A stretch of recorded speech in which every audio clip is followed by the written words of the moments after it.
F1 testing has come and gone. Well, the first of the 3 tests. This was the pre-season shakedown, and in this video I'm going to unpick some of the key themes from it, as the teams will start to properly unpick some of the data. The first one is that Mercedes are obviously the clear favourites for something. Now, whether that is the championship outright, whether that's for the fastest car, we don't know.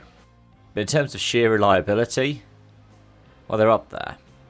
If you were to look at the lap times, and lap times aren't the best metric because, for instance, Mercedes didn't run today and the track would have been, in theory, at its grippiest. George Russell was second fastest, Kimi Antonelli fifth.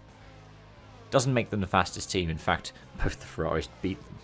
But when you look at the sheer lap counts, they're first and third. George Russell got 265 laps in, 4 Grand Prix distances. Antonelli wasn't too far behind, 237 laps, 1,103 kilometres, about 3.5 Grand Prix. One thing is clear, that Mercedes are comfortable. When they did their pre-season shakedown, pre-shakedown, the one where they unveiled their car, they ran the best part of a Grand Prix distance. They did the maximum 200 kilometres. So they're confident their car can run. It hasn't caused any stoppages.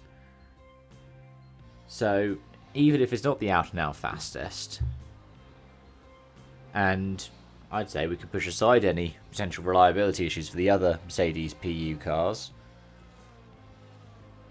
they're certainly up there with something to boast about. But I'd also say the Ferrari aren't that far behind.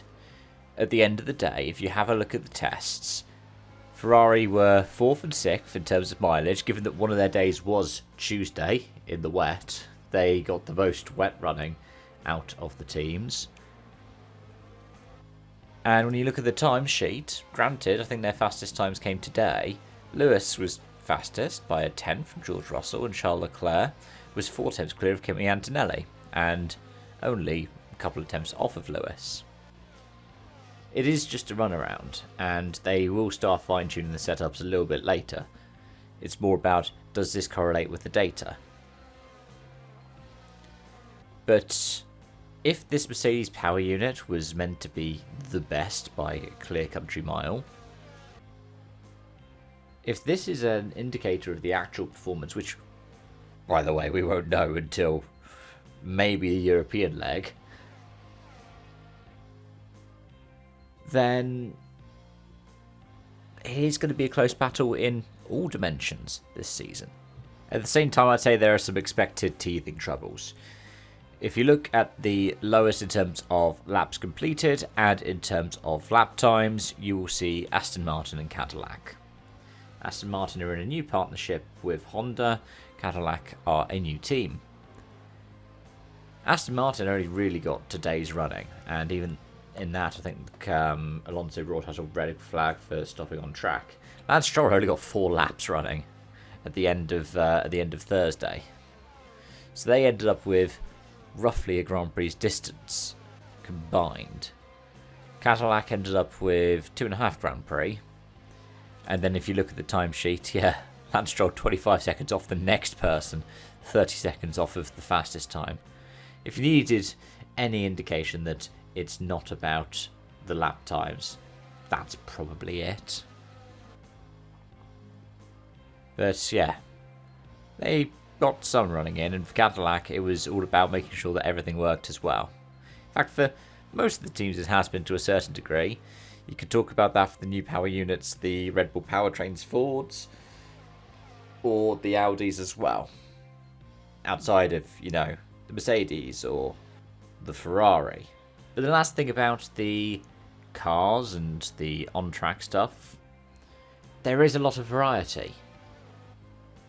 From the massive airbox on the Racing Bulls to the near-zero side pod stuff that you're seeing on the Aston, and from some angles it looks like it for the Red Bull.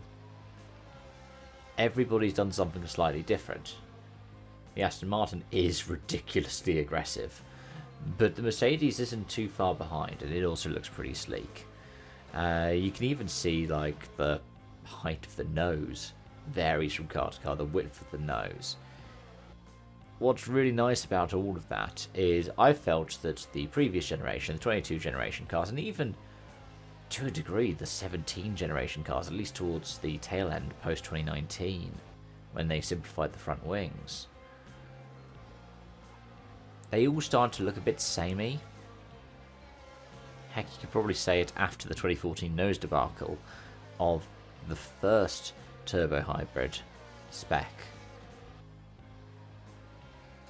But these cars all look noticeably different, to the point that if you showed me a photo of the cars up and down the grid, I might struggle to tell a few of them apart, maybe like the Haas and the Alpine and possibly the Audi. But I could tell you which one's a Merc. I could tell you which one's a Ferrari. I could tell you which one is the Red Bull, the Racing Bulls. I could tell you which one the Aston Martin is. And I think that's really nice for the sport. But if I tell you one thing that's not nice, it's the embargo. It was a shame to see how far they went. Like, I could imagine not letting anybody into the circuit, but sending the security around to send journalists and fans away from the roads that go around the outside of the track, not even the perimeter roads inside of the track facilities, but even like main roads. If somebody's parked up near them, send the security over and move them on. It's really funny when you looked at what the race was talking about, and they were standing on hills miles away from the track going, this is where we get a good angle of it. If you wanted to do that, pick Paul Ricard. If you want to put people out the way and make sure that it's all about just running, you pick Paul Ricard. You get some kinds of elevation here and there. You get the ability to test grip, test straight line speed if you want to have the full length Mistral.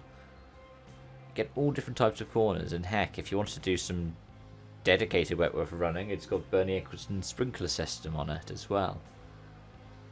I get that Barcelona is a traditional testing venue. It tends to be a little bit warmer, though. Even then it was very cold. I think at one point it was down to something like 2 degrees. But I don't know. I feel like there was a missed opportunity. I don't know if it's because part of their contract with Bahrain hosting the actual preseason testing is they get to do the ticketed stuff, or they get the media coverage. But if that is, then Liberty and FOM and F1, the organisation outside of that, and the FIA should look into that. Because I think it takes a lot of the fun out of it. There were the reliability issues that people talked about. In fact, I think there was more running than the 2020 preseason testing, which is the first one that I remember properly following in terms of coverage. It's the one where we had DAS unveiled to the world by complete accident. In that they tested it out, and all of a sudden, people were like, hang on, I'm pulling back on the steering wheel and something happens on the screen. Yeah, I remember stoppages because that's when the Ferrari, after they just changed the allegedly illegal engine, had broken down. But I don't know. I feel like it's almost like a hill that I'm going to die on. Either way, folks, regardless, as always, I want to thank you so much for watching and joining. Thank you for your continued support. And yeah, a couple of weeks' time, we'll be talking about the next sets of preseason tests. I really should have done some preseason predictions on them, shouldn't I? Alright, till then, bye for now.